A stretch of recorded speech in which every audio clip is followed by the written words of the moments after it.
gracias por la invitación, por permitirme compartir con todos ustedes estas jornadas apasionantes en un momento que yo creo que es clave para el futuro de la cooperación para el desarrollo y que entiendo que también pueden ser muy innovadoras en un proceso de revisión y cambio del conjunto del sistema internacional de cooperación.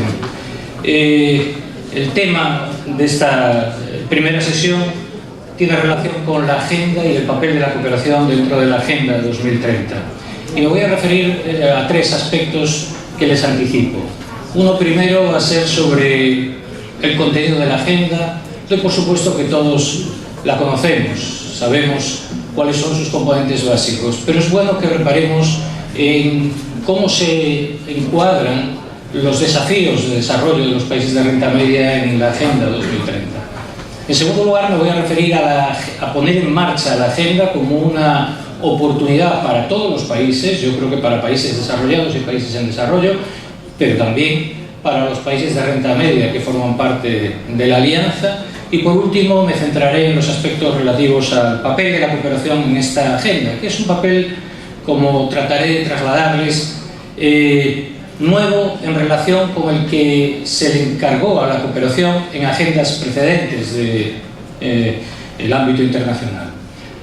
Respecto al primer aspecto, el contenido de la agenda, no sé si ustedes están en condiciones de leer, porque quizá la letra sea demasiado pequeña, pero les traslado las ideas básicas. Estamos ante una agenda que rompe, en mi opinión al menos, con lo que constituían los precedentes de agendas internacionales de desarrollo marcadas por Naciones Unidas desde ya la década de los 90, cuando las definía en las cumbres mundiales sobre distintos aspectos temáticos. En esta ocasión se trata de una agenda que se trata de adaptar, trata de afrontar de una manera consecuente la complejidad de un mundo que es muy distinto al que ha caracterizado la historia de la cooperación al desarrollo.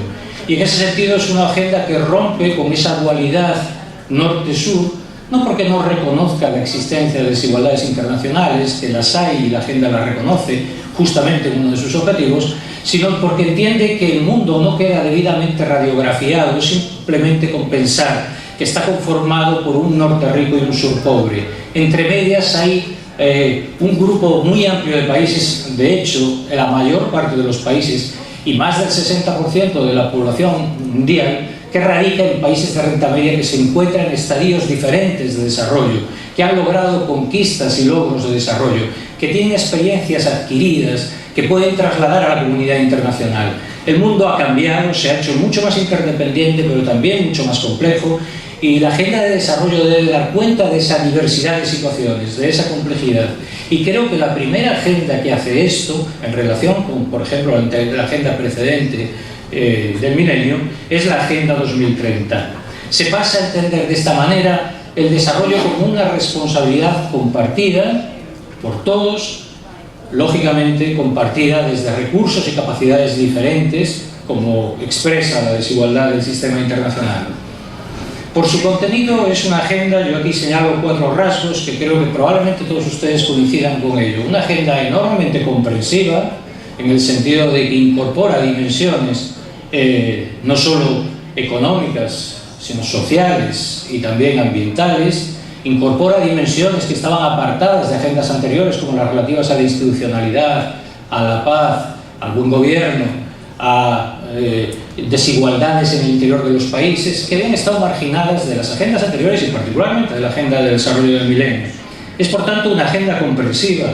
En segundo lugar, ha sido una agenda muy participada, donde particularmente todos los países, o de distintos niveles de desarrollo, pero particularmente los países de renta media, han tenido un papel clave en la conformación de la agenda, en el proceso de discusión dentro del Open Working Group que dio a luz a la Agenda 2030.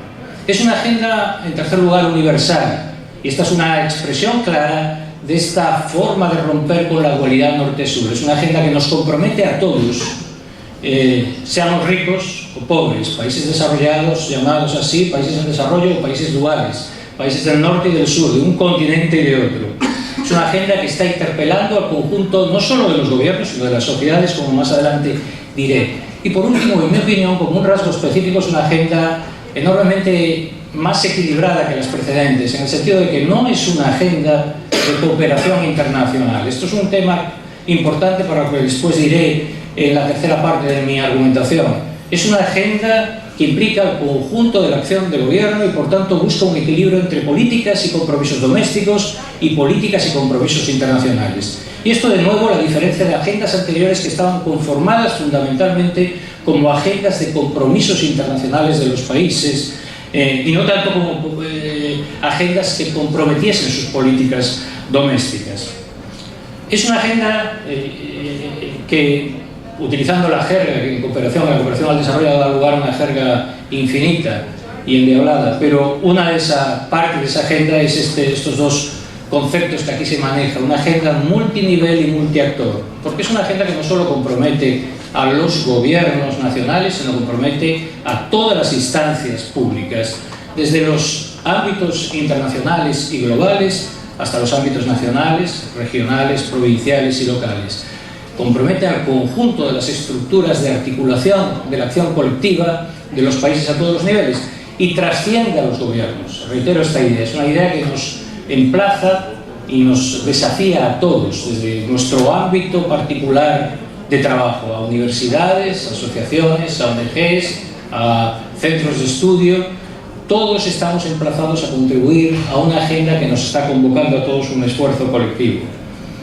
Respecto a otras agendas, esta Agenda 2030 tiene un componente de avance en un ámbito que siempre ha sido un déficit desde el punto de vista de la práctica de Naciones Unidas, que es lo que tiene que ver con el seguimiento y la rendición de cuentas.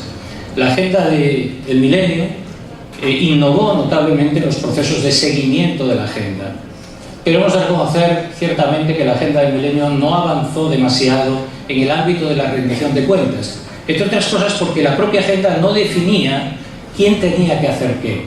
Tanto es así que nunca se llegó a aclarar si los objetivos de desarrollo del milenio lo eran para el conjunto del sistema internacional o para cada uno de los países en concretos. Y fue un tema de debate que duró el periodo de vigencia de esa agenda. En esta ocasión, sin embargo, se han establecido mecanismos de seguimiento y de rendición de cuentas mucho más definidos, entre otras cosas porque al ser una agenda que compromete la acción pública, podemos utilizar los mecanismos de rendición de cuentas de los poderes públicos estructurados en nuestros propios países a través de las instancias democráticas de representación de la ciudadanía para hacer exigencia a los gobiernos de rendición de cuentas de cómo avanzan en la agenda que nos compromete. Y por último, es una agenda ambiciosa que requiere movilización de recursos sin precedentes, pero no solo recursos, requiere también la movilización de voluntad política y la movilización también de capacidades como no ha existido en una agenda previa.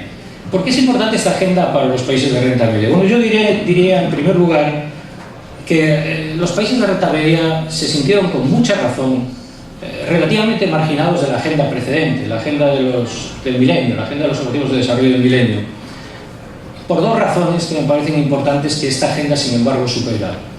La primera razón, porque los objetivos que se definían en la agenda del milenio, los objetivos de desarrollo del milenio, no encajaban, no se alineaban demasiado de manera relativamente precisa con las prioridades de los países. Había una cierta dislocación, una falta de sintonía entre las prioridades de la agenda internacional y las prioridades que los países tenían. Por supuesto, combatir la pobreza extrema, que era el centro básico de aquella agenda, es una tarea que nos implica a todos y de la máxima entidad moral, pero claramente las estrategias de desarrollo de los países de renta media no constituye ese el único ni quizá el prioritario de los problemas. Hay otros factores más relevantes, entre otros la desigualdad, la gobernabilidad, el desarrollo económico, las capacidades tecnológicas, la inserción financiera y todos esos aspectos quedaban fuera de la agenda del milenio. Y en segundo lugar, se sentían desplazados porque esa agenda no los convocaba ni a ser protagonistas de la acción ni a ser beneficiarios de la acción. No eran protagonistas porque era una agenda que descansaba en la ayuda muy centralmente, en la ayuda internacional, y los países de renta media, aunque partícipes del proceso crecientes del proceso del sistema de cooperación, su contribución al sistema de ayuda es limitada. Y no eran beneficiarios porque era una agenda orientada al combate contra la pobreza extrema y en los países de renta media, digamos, este problema es relativamente menor en relación con otros. Esto, sin embargo, se supera con la Agenda 2030, que yo creo que hace, en primer lugar, que estén mucho mejor alineados los propósitos de la Agenda con las prioridades de desarrollo de los países de renta media. En segundo lugar, porque es una agenda que descansa en la movilización de recursos, no solo de ayuda internacional, sino de recursos domésticos y de recursos internacionales con propósitos de desarrollo, cualquiera que sean los niveles de confesionalidad que estos impliquen, pero que, en definitiva, se pongan al servicio de propósitos transformadores y de respaldo a estrategias de desarrollo sostenible en los países.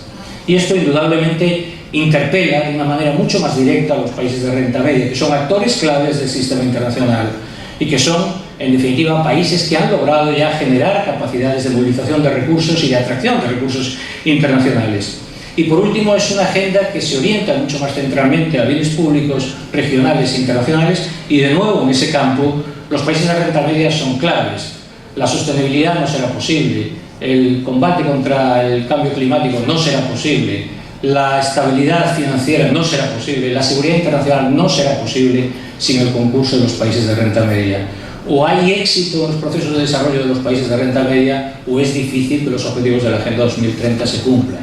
Por tanto, en estos momentos lo relevante no es si los países de renta, desde el punto de vista de la cooperación, si los países de renta media siguen requiriendo cooperación internacional, que en mi opinión sí, sino lo relevante es que nosotros requerimos, y cuando digo nosotros me estoy refiriendo ahora al conjunto del sistema internacional, requerimos de los países de renta media para hacer realidad los objetivos que nos hemos propuesto. Y por tanto tenemos que dar los medios y dar los apoyos para que puedan participar activamente en ese proceso de cambio. ¿Y por qué se alinean más adecuadamente los países de renta media con la agenda?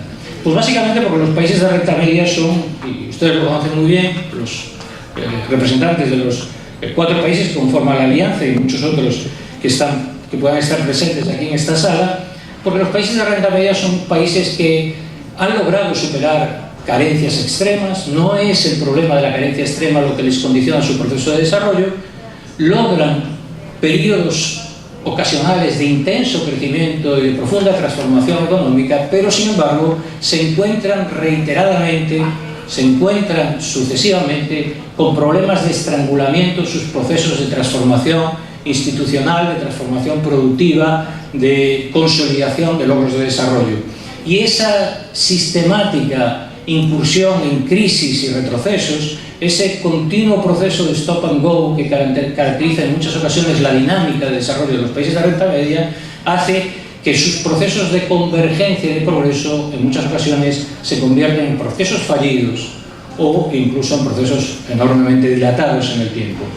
Y el conjunto de problemas que, en mi opinión, caracterizan a estos países, yo trato de integrarlos en 3 grandes conjuntos por utilizar la misma trampa que la teoría del desarrollo, la misma palabra que la teoría del desarrollo ha acuñado para caracterizar la teoría del desarrollo, que era el problema de las trampas de pobreza, es decir, esa especie de circularidad viciosa que caracteriza en algunos casos la situación de un país carente de recursos para afrontar los cambios que requiere para salir de su situación previa. Pues en este caso no se trata tanto de una trampa derivada de la carencia, sino una trampa derivada de los estrangulamientos en los procesos de transformación, que yo en concreto identifico en 3 grandes ámbitos. El primero de ellos es el cambio productivo, la trampa asociada a cómo transitar desde economías que descansan en recursos naturales valiosos y abundantes y en mano de obra relativamente barata en el ámbito internacional, cómo transitan desde esas economías hacia economías con una especialización creciente en industrias intensivas en conocimiento, en acumulación de capital humano, con infraestructuras suficientemente sólidas y eficaces como para permitirles competir en los mercados internacionales en esas gamas de productos dinámicos asociados a ventajas competitivas, digamos, renovables. Esta transformación es difícil porque hay que tocar muchas teclas a la vez y en muchas ocasiones la propia abundancia de recursos se convierte en un obstáculo para hacer el proceso de transformación. La segunda gran trampa tiene que ver con cómo estas economías gestionan su estabilidad macroeconómica en un entorno de creciente inserción en unos mercados internacionales, creciente inserción en condiciones vulnerables, en unos mercados internacionales que son altamente volátiles y cambiantes. Digamos que para los países de desarrollo están insertos en los mercados financieros, pero tienen instituciones más sólidas que les permiten y monedas más fuertes que les permiten tener una salvaguarda en ese contexto. Y los países más pobres no están insertos en los mercados financieros.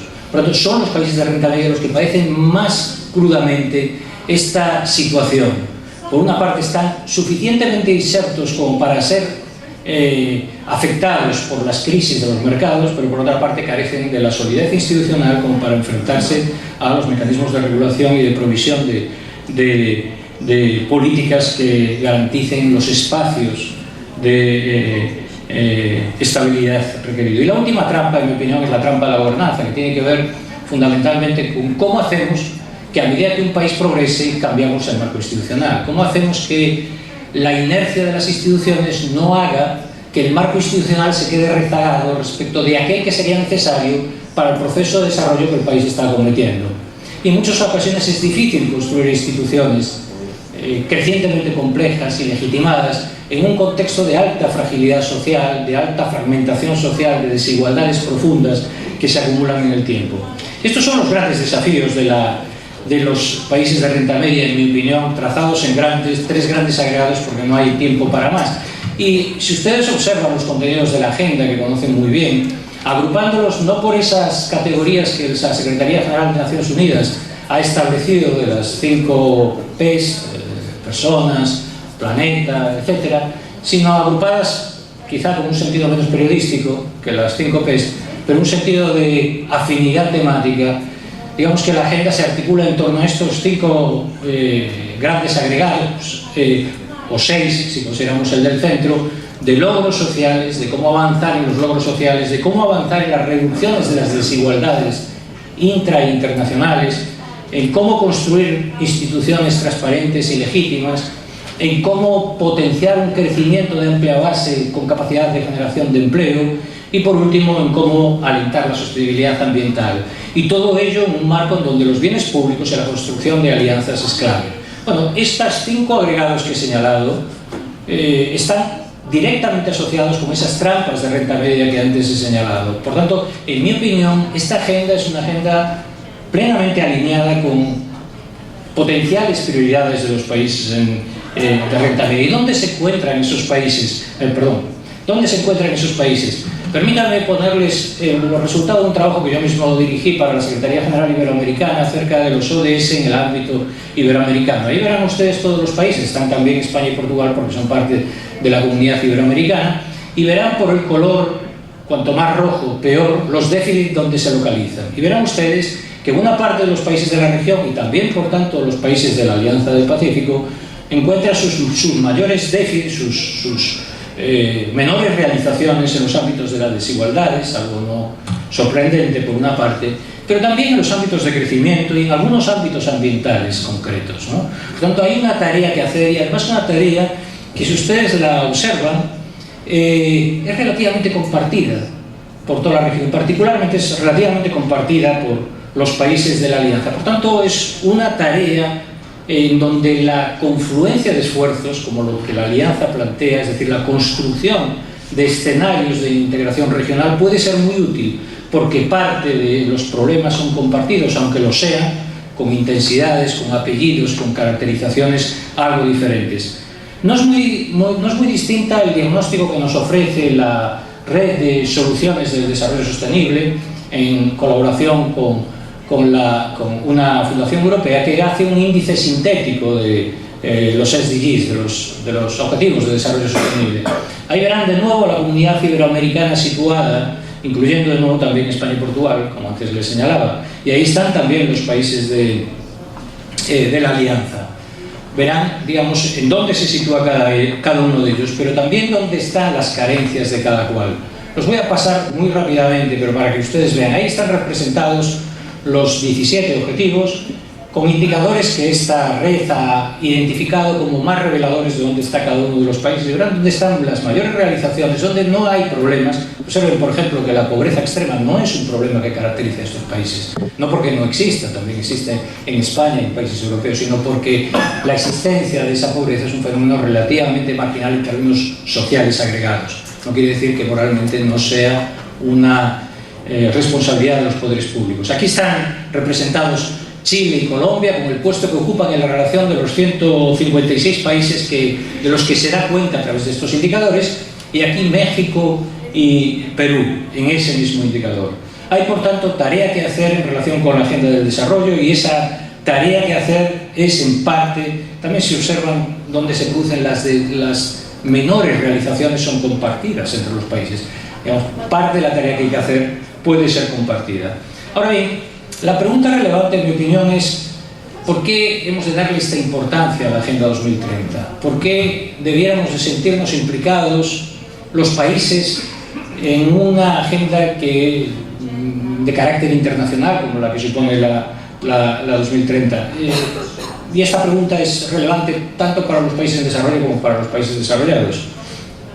No tenemos nuestras formas de definir nuestras políticas, no tenemos nuestras prioridades definidas por nuestros parlamentos y por nuestros planes estratégicos. ¿Qué nos aporta la Agenda 2030 si hemos ya definido nuestras prioridades de desarrollo nacional? Bueno, pues yo creo que hay tres respuestas a esa pregunta retórica que acabo de realizar. La primera es, bueno, porque es un compromiso ético para hacer más gobernable el sistema internacional. Yo creo que claramente o nos ponemos a la tarea de reorientar el proceso de globalización o los problemas que en muchos casos se están padeciendo en los países con la ascendencia de fuerzas que trasladan el descontento de la sociedad, de segmentos de la sociedad, en formas totalmente inesperadas y difíciles de gestionar desde sistemas democráticos, se convertirá en un problema creciente. Cuando si queremos hacer gobernable el sistema internacional, tendrá que ser poniéndonos a trabajar codo con codo en problemas que no son comunes para hacer que el proceso de globalización sea un proceso cada vez más democrático, también mejor repartido los frutos de ese progreso. En segundo lugar, hay una segunda relación, es que la Agenda 2030 señala prioridades que son nuestras propias prioridades, y cuando digo son nuestras propias prioridades, lo digo también pensando en sus propias prioridades, como traté de trasladarles en la exposición anterior.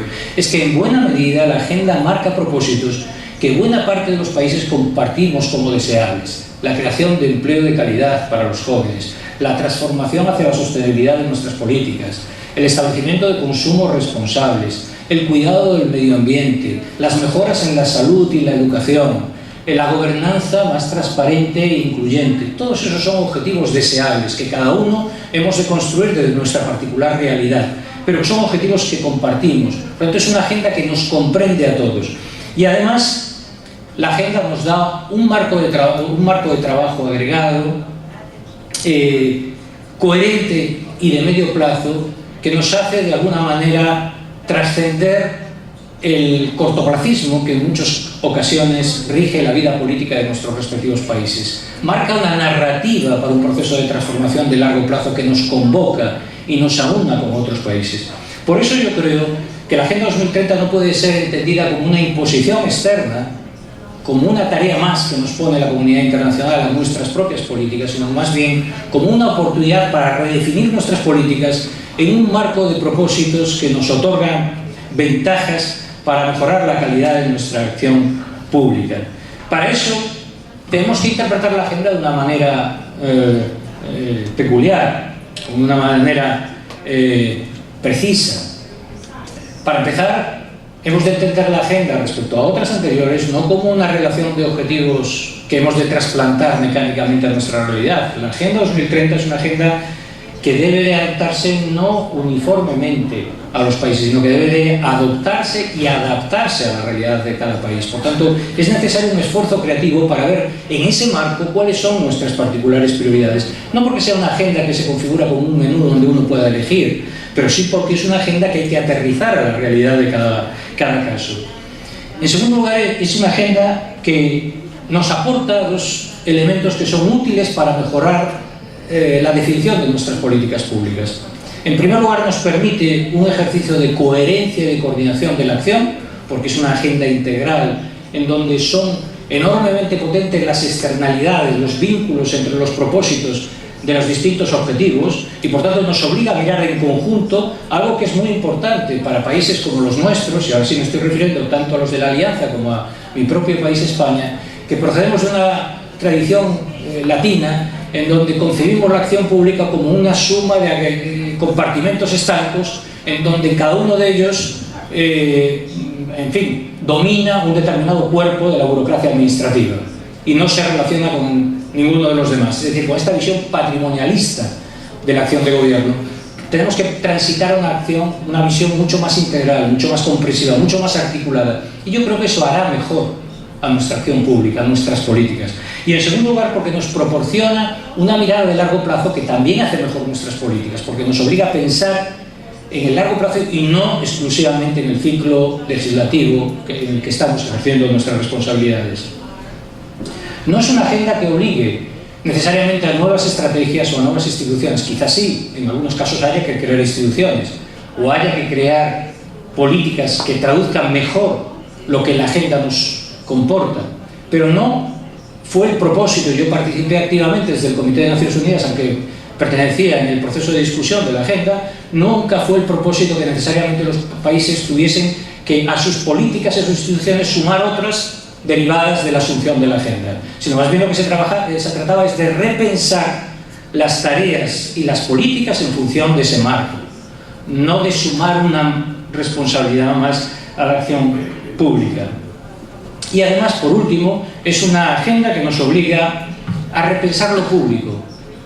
En la medida en que es una agenda que convoca la construcción de alianzas, a convertirla en realidad a partir de la suma de actores diversos, obliga a pensar la acción pública no estrictamente como la acción de los gobiernos o de las administraciones públicas, sino como la acción que se despliega en el espacio de lo público, es decir, en el espacio de los intereses compartidos entre distintos sectores de la sociedad, y donde, por tanto, todos esos sectores están convocados a ser participantes activos. Es una agenda que descansa en tres elementos, en mi opinión, valiosos para la acción, para la modernización de nuestras administraciones, de nuestros gobiernos, de nuestras instituciones en general. Uno, la coherencia de políticas, hacer que pensar la acción política no como una suma de políticas sectoriales, sino como una articulación en torno a propósitos estratégicos de cambio. En segundo lugar, la idea de la innovación. La agenda está plagada de propósitos y de identificación de problemas que todos conocemos que existen como problemas, pero para los cuales no tenemos solución. En muchas ocasiones se utilizan palabras para tapar nuestra ignorancia y hablamos de construir un modelo de desarrollo incluyente y sostenible, que suena muy bien, pero cuando a alguien le pregunta ¿y cómo se construye un modelo incluyente y sostenible?, ahí se acaba la conversación. No sabemos cómo hacer esto. Tenemos, por tanto, que construir innovando creativamente, innovando no solo los países desarrollados, sino innovando conjuntamente. Es una agenda que nos obliga a trabajar de manera conjunta. Y por último, el tercer gran componente que nos hace mejor la agenda es que nos obliga a pensar en cómo sumamos actores. Y de verdad, creo que cuando uno suma actores diversos, cuando obliga a los actores a relacionarse, cuando se obliga a relacionar a las empresas, al sector privado con la administración con la universidad con la sociedad civil, todos salen beneficiados no porque, o no solo porque suman esfuerzos y capacidades, sino porque se obliga a interlocutar sobre culturas de trabajo distintas, sobre sensibilidades distintas, y al abrirnos al trabajo con otros actores configuramos nuestras instituciones como instituciones más abiertas, más dinámicas, más capaces de trabajar codo con otros en un mundo complejo. Eso va a ser un factor enormemente positivo de competitividad. La experiencia internacional nos dice que aplicar esta agenda cada uno lo tiene que hacer de acuerdo con su punto de partida, con las características de su entorno institucional, pero hay algunas enseñanzas que yo creo que son rescatables a nivel internacional. Entre ellas yo señalaría las 5 que que planteo aquí. Probablemente haya más, pero a mí me interesa resaltar estas 5. El primero es que no se conseguirá la Agenda 2030 si no hay liderazgos en torno a la agenda al más alto nivel. Y cuando digo al más alto nivel, quiero decir implicando la acción del conjunto de los gobiernos al más alto nivel, comprometidos con la Agenda 2030. Las presidencias, las jefaturas de gobierno, tomándola como referente de su acción de gobierno. Es una agenda que obliga a buscar transacciones entre acciones de distintos departamentos, y solo se logrará hacerlo coherentemente si el conjunto del gobierno está comprometido con esa acción.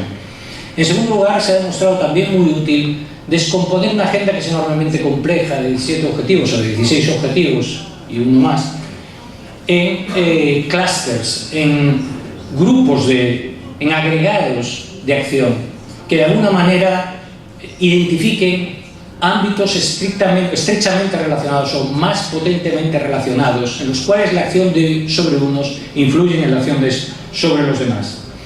En tercer lugar, se ha demostrado también muy relevante identificar algunas palancas concretas que dinamicen el proceso. Como toda agenda compleja, el problema no es ponerla inicialmente en marcha, sino sostener la dinámica de una agenda durante un periodo de 3 lustros. Y aquí es muy importante disponer de palancas que hagan esa función dinamizadora del conjunto de la agenda, al igual que es importante disponer, se ha revelado también así, de grupos o de puntos focales que los distintos ministerios, en los distintos departamentos, al nivel del que estemos hablando, hagan la movilización de la agenda en ese ámbito.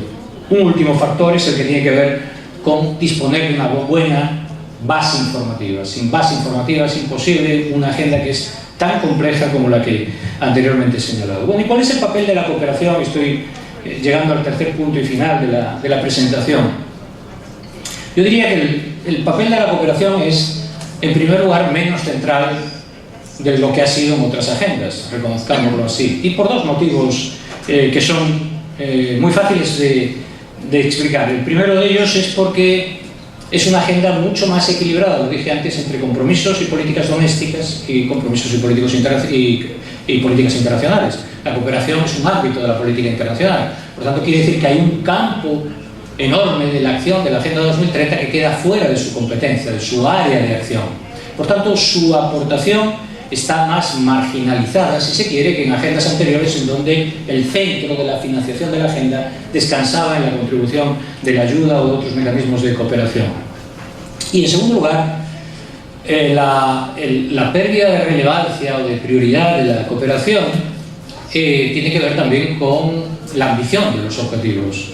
Es decir, la ambición de los objetivos hace que no estén al alcance exclusivamente de la política de cooperación. La forma de traducir, la forma anglosajona esta de traducir tan hábilmente este mensaje, from billions to trillions, es, creo, muy expresiva. La ayuda internacional y la cooperación al desarrollo se maneja en billions, y en pocos billions, por cierto, y estamos hablando de una agenda que comporta trillions y además probablemente más de 10, ¿no? Entonces estamos hablando de una envergadura de los procesos de transformación que no está al alcance de la cooperación al desarrollo exclusivamente. Pero la cooperación al desarrollo aún así puede ser, en mi opinión, crucial.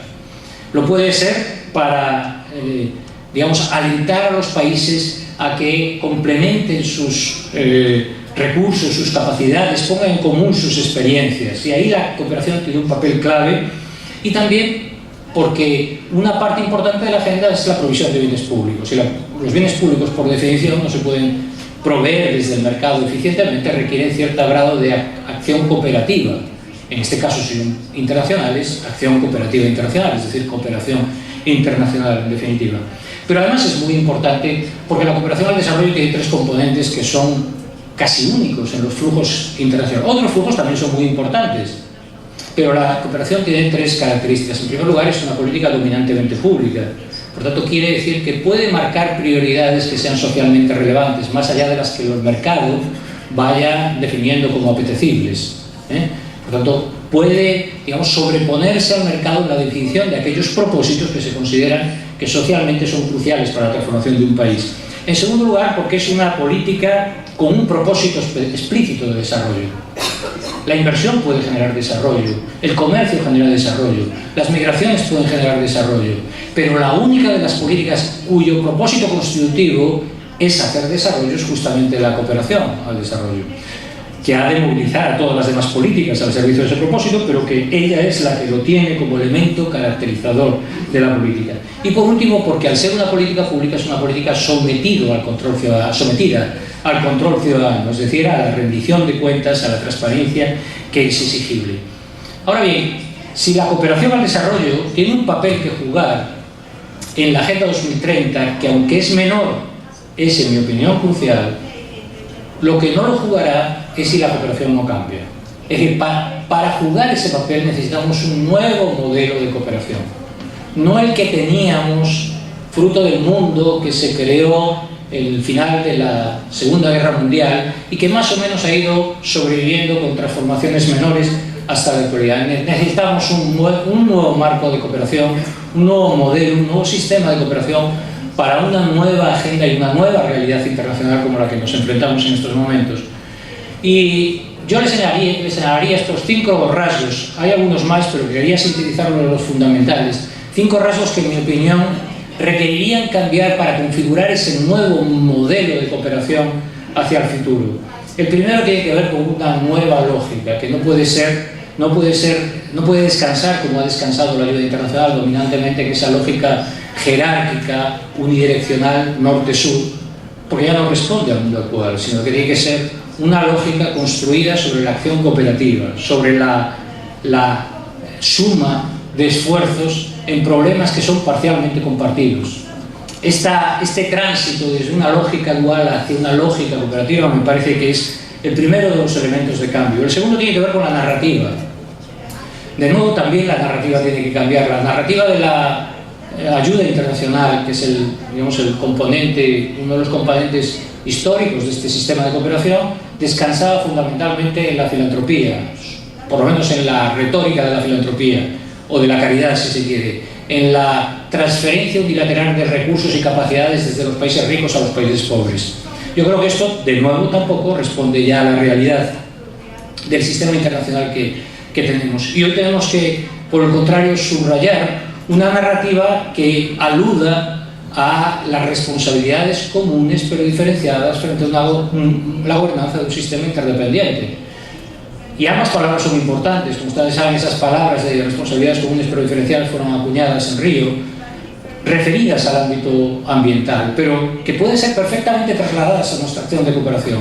Los problemas son compartidos. Necesitamos sumar esfuerzos. Las responsabilidades no son las mismas porque no tenemos las mismas capacidades y por tanto tenemos que adaptar las respuestas a un mundo desigual. Pero desde la base de este esfuerzo compartido al que la cooperación nos convoca. En tercer lugar, tiene que ser un sistema de cooperación con un nuevo propósito. El propósito de la cooperación, digamos que ha ido cambiando con el tiempo, pero últimamente se ha centrado en la lucha contra la pobreza extrema, que es lo que aglutinó a partir de la década de los 90 la acción de la ayuda internacional dominantemente. De nuevo, creo que ese ámbito, con ser muy importante, no es representativo de lo que hoy se tiene que proponer la cooperación. ¿Y qué se tendría que proponer la cooperación? Pues, en mi opinión, la cooperación la tenemos que pensar como cómo construir una política pública de desarrollo crecientemente internacional. Y para mí hay 3 grandes objetivos que identifican esta política. El primero de ellos es definir estándares sociales mínimos a los que todos los países contribuyan para que se garanticen en todos y cada uno de los países. Es decir, poner a las personas en el centro del propósito de la acción de desarrollo. Segunda tarea, esa sola tarea no basta. En mi opinión, hay una segunda tarea de la cooperación al desarrollo que es permitir la convergencia de los países más pobres hacia las situaciones de desarrollo relativo más elevados. Es decir, alentar a un mundo de crecientes desigualdades para que cada país pueda asumir de una manera crecientemente realizada sus responsabilidades con sus respectivas sociedades. Y para eso es necesario la convergencia, la corrección de las asimetrías internacionales. En este caso estamos hablando de una seña de identidad de la cooperación que ha sido la relación entre países, pero ya no solo norte-sur, sino entre todos, para eliminar los obstáculos, las barreras a los procesos de convergencia. Y por último, la tercera tarea es la provisión de bienes públicos internacionales. La seguridad, la estabilidad, el cambio climático, son todos ámbitos de los bienes públicos internacionales que forman parte crucial de la agenda de desarrollo. Y de nuevo ahí estamos ante propósitos que nos emplazan a todos y que todos habríamos beneficiado de su provisión. Cuarto rasgo, necesitamos una cooperación al desarrollo que no se quede solo en las transferencias financieras concesionales, que es lo específico de la ayuda oficial al desarrollo. Hoy necesitamos operar en un campo más amplio. Estamos en un mundo de mercados de capital interdependientes donde no solo son importantes los recursos financieros, sino son importantes también las capacidades que se pongan en marcha, y donde los recursos financieros ya muchas veces no es tan importante el grado de concesionalidad que tengan, que es lo que en definitiva define que se computen como AOD o no, sino que lo que es importante es que estén accesibles, y accesibles en condiciones adecuadas para lo que los países los incorporen en sus procesos de inversión.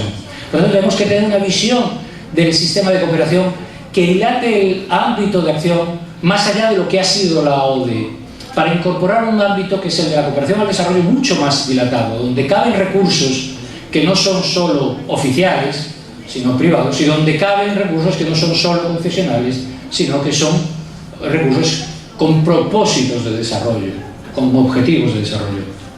Y por último, el último elemento caracterizador de este sistema de cooperación útil para la Agenda 2030 sería un sistema de cooperación que integre al conjunto de los actores. Y hoy el conjunto de los actores no son solo los estados, no son solo los estados donantes y receptores. Ustedes son los 4 países de la Alianza y muchos otros países de América Latina, son no solo receptores de cooperación, sino proveedores de cooperación. La emergencia de la cooperación sur-sur y de la cooperación triangular es clave, ha sido clave en este último periodo, pero no solo estoy hablando de los nuevos proveedores oficiales, también el sector privado es clave en la transformación de este sistema de cooperación. Tenemos que incluir al sector privado y entender que la cooperación ha de comportarse mucho más como un mecanismo para incentivar la suma, la movilización de recursos al servicio del desarrollo.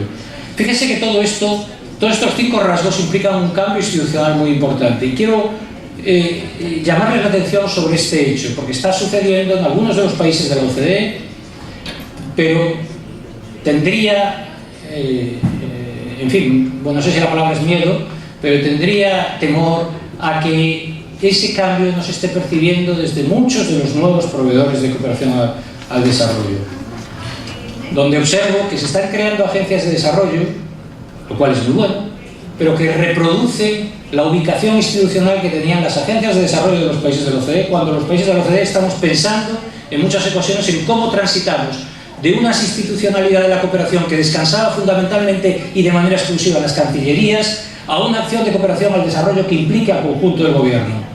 La Agenda 2030 implica al conjunto del gobierno.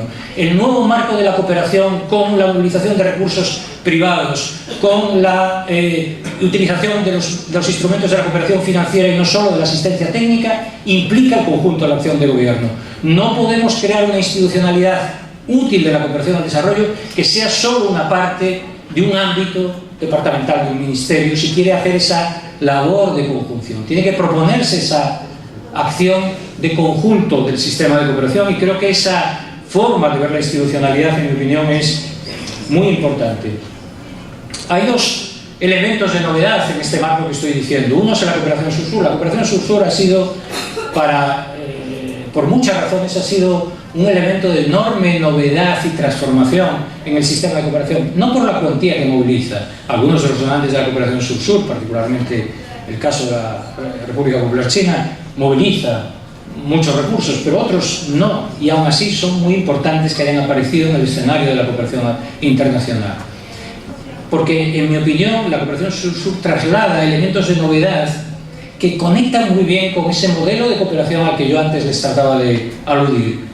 Una cooperación más horizontal, más dialogada en su construcción, una cooperación mucho más basada en una narrativa que rompe con la idea de la caridad o de la unilateralidad o de la jerarquía en las relaciones, una cooperación más plural en sus modalidades, particularmente si la vemos en el conjunto del sistema internacional. Quizá no en todos los casos lo sea así, pero en fin, también tiene limitaciones. También tiene limitaciones que yo creo que la cooperación sur-sur y la de los países implicados ha de afrontar necesariamente. Uno de ellos tiene que ver con los esfuerzos por la transparencia y la rendición de cuentas. No es el caso probablemente de los 4 países de la Alianza del Pacífico, que han hecho un esfuerzo notabilísimo y enormemente intenso de transparentar su política de cooperación, aun cuando en algunos casos no la acompañan de ejercicios de evaluación suficientes. Yo creo que es una asignatura pendiente. Pero, en fin, en el conjunto del sistema internacional sí diríamos que esto es una limitación importante. En segundo lugar, en muchos casos es una cooperación todavía con muy frágil institucionalidad. Y yo creo que ahí hay la gran ventaja del latecomer, de no repetir los errores y ver hacia dónde va el mundo de cooperación para construir una institucionalidad propia que vaya un paso por delante y no reproduzca aquello que hoy los donantes estamos cuestionando si es la mejor manera de gestionar la cooperación. Y por último, creo que también hay una limitación acerca de la capacidad de integración de actores. Yo creo que la cooperación sur-sur hasta ahora ha sido más bien, de nuevo estoy diciendo un rasgo general que probablemente en los casos específicos se puede matizar, pero ha sido más bien una cooperación de actores públicos.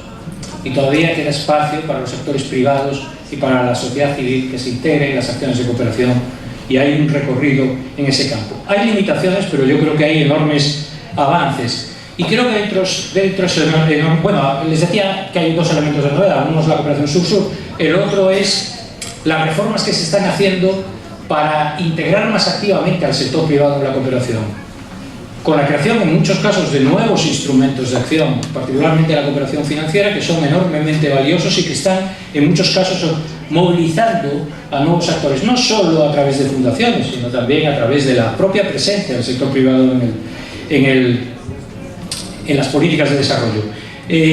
Pero termino ya con un elemento referido a la integración. Si hay un campo en donde la cooperación sur-sur y la cooperación triangular tienen un terreno para desarrollarse, justamente es el ámbito de los procesos de integración regional. Y yo creo que hay un campo enorme, no solo porque en un entorno regional, digamos, es más fácil compartir experiencias, es más fácil elaborar procesos de aprendizaje, es más fácil crear y acordar estándares de comportamiento, sino también porque las gobernanzas de los procesos de decisión son también más accesibles a los países. Por lo tanto, las experiencias de integración, en mi opinión, son ámbitos enormemente valiosos para poner en marcha procesos de mejora, de consolidación institucional y también de proyección internacional de la cooperación sur-sur y de la cooperación triangular. Y creo que esto es uno por países de adscripción voluntaria, países donantes tradicionales que son miembros de la OCDE. Es decir, no es en absoluto representativa de la complejidad del sistema de cooperación, de la ambición de integración de actores, de los propósitos que trasciendan el ámbito estricto de la OCDE. Es cierto que la OCDE está haciendo esfuerzos por cambiar esto, haciendo invitaciones más continuadas a los países receptores, a los países duales. Es cierto también que la OCDE está haciendo esfuerzos por trasladar el concepto de la OCDE, a un nuevo concepto como es el Total Official Support for Sustainable Development, que de alguna manera es más amplio que el del concepto de la ODE y trata de ser más representativo de eso nuevo, de ese nuevo mundo de la cooperación al que estoy aludiendo. La OCDE está haciendo esfuerzos, pero indudablemente tiene un problema de nacimiento, un pecado original que es imposible de solventar, y es que es solo representativa de los miembros de la OCDE. Y queremos construir un modelo, una gobernanza del sistema de cooperación en donde todos, si es un sistema que nos integra a todos, si queremos definitivamente democratizar la cooperación, tendremos que tener un sistema de gobierno que nos represente a todos. Y hoy no lo tenemos. Tenemos el Global Partnership, si me permite, creo que no es una buena solución, aunque es una vía. Tenemos el Development Cooperation Forum, creo que tampoco es una respuesta totalmente satisfactoria, aunque abre también una vía, es decir, tenemos que mantener lo que tengamos, aunque no sean satisfactorios. Pero, si les doy mi opinión, ninguno de los dos es satisfactorio, y he participado en reuniones de ambos con cierta asiduidad. O sea que creo que hablo, en fin, no en la distancia, sino conociendo un poco cómo ambos funcionan. Y la pregunta sería, ¿cómo construimos una gobernanza de este sistema, de un sistema como este? La verdad que no tengo respuesta, o sea que ya podemos irnos todos. Pero sí tengo una vía de avanzar. Y esa vía para el avance es que quizá estamos en un proceso demasiado tentativo todavía, demasiado inicial del proceso de cambio en el sistema de cooperación como para ya definir los sistemas de gobernanza global de ese futuro sistema. Lo que sí podemos hacer, y es lo que deberíamos, en mi opinión, es avanzar hacia un sistema de gobernanza que así nos lo exige la globalización, en mi opinión, un sistema de gobernanza mucho más difuminado, que descanse mucho más en entidades regionales, en ámbitos regionales de acción. Es decir, que de alguna manera promueva procesos de cambio, de aprendizaje, de generación de estándares, de procesos de evaluación entre pares, entre grupos de países que por afinidades, por cercanía, se encuentran relativamente más próximos, que además encuentran que el entorno en donde se define es un entorno más controlable, tiene un mayor sentido de pertenencia a él que los grandes foros globales. Es decir, mi consejo sería que si queremos gobernar la globalización tendremos que construir estructuras de gobernanza mucho más diseminadas, mucho más difuminadas y no solo pensar en la cúspide, en la estructura jerárquica máxima de la globalización. Y yo creo que en el ámbito de la cooperación sucede exactamente lo mismo. Tendremos que empezar por construir más desde abajo en los ámbitos regionales. Un llamamiento, por tanto, más para insistir en la relevancia de esta reunión y del esfuerzo que se propone de la Alianza del Pacífico. Ser un paso, ser una instancia más en la construcción de una gobernanza representativa del sistema de cooperación que incluya a los países, que escucha a los miembros y que esté dispuesta a colaborar con otras instancias regionales. Espero realmente que estos propósitos nos iluminen a todos en estos 2 días de discusión que espero que sean muy fecundos. Muchas gracias por la atención. Y también de los desafíos o de las aspiraciones de la cooperación en un mundo que reclama cambios a muchos niveles y que está cambiando radicalmente. Para mí es una reflexión muy llamativa cuando tomo nota de ella, de lo innovador que ha supuesto esta emergencia de la cooperación sur-sur, el hecho mismo de que hablemos con tanta naturalidad hoy de países duales. La sola concepción de un país dual era absolutamente incomprensible hace 15 años. Los países de América Latina han sabido generar no solo una nueva narrativa, sino unos nuevos conceptos adaptados a la realidad que terminaron por ser adoptados por el conjunto de la comunidad internacional por entender que reflejaban mejor que otros a la realidad a la que nos enfrentábamos. Esa capacidad para leer el mundo con nuevos ojos y trasladarlo de una manera que es enriquecedora para el conjunto de la comunidad internacional y no solo para los países afectados por esa categoría, me parece que es algo que debemos agradecer a la acción de estos países que se están sumando, muchos con largo recorrido, otros con recorridos más recientes a la acción de la cooperación internacional. Hemos tenido una jornada enormemente rica y trabajosa. Creo que llegamos al final de un largo recorrido de discusiones y de sesiones de trabajo en donde han salido muchas ideas. No las voy a resumir aquí porque tendremos mañana ocasión de hacer un balance y un cierre de todos los elementos de discusión. Pero han salido en esta última sesión algunos temas que anticiparán debates a los que se nos convoca mañana. Y como los episodios de una serie, se termina un capítulo de la serie anunciando lo que promete el siguiente capítulo, pues yo les digo lo que promete la jornada de mañana. Hablaremos de un tema que ha salido en la intervención primera de esta mesa redonda acerca de los procesos de graduación, de los criterios de asignación de la ayuda en este mundo complejo. Cómo nos enfrentamos a ello, cómo hacemos que también en ese ámbito, como el concepto de países duales, obliguemos a cambiar la mirada, obliguemos a cambiar los conceptos y obliguemos a enfrentar a quienes han generado la doctrina, quienes han tenido el poder para generar la doctrina en el pasado, a adaptarla a la realidad del presente. Hablaremos también del papel del sector privado en uno de los talleres, un tema que ha estado presente en muchas de las sesiones. Y hablaremos de qué es el sector privado. Si el sector privado nos estamos refiriendo con él a la empresa, digamos que en la sociología se habla de sector público, sector privado y sociedad civil, y en la sociedad civil estaría parte de lo que nos referimos con ONGs, universidades, etc. Pero es lo mismo. Hablaremos de lo que es el sector privado y dentro del sector privado también el papel de aquello que es más delicado, que son las empresas, en definitiva. Es ahí donde tenemos que reflexionar acerca de cómo lo hacemos, cómo los integramos, cómo hacemos que aporten valor a un propósito de desarrollo, haciéndoles útil a ellos la contribución a esos procesos. Y hablaremos también de otro tema que ha estado presente en los debates, la institucionalidad y la gestión de la cooperación. Hemos todo detectado, yo creo que en la ronda de intervenciones ha habido una autovaloración totalmente fundamentada de lo que se ha hecho por parte de los 4 países, pero también ha habido implícitos el reconocimiento de limitaciones.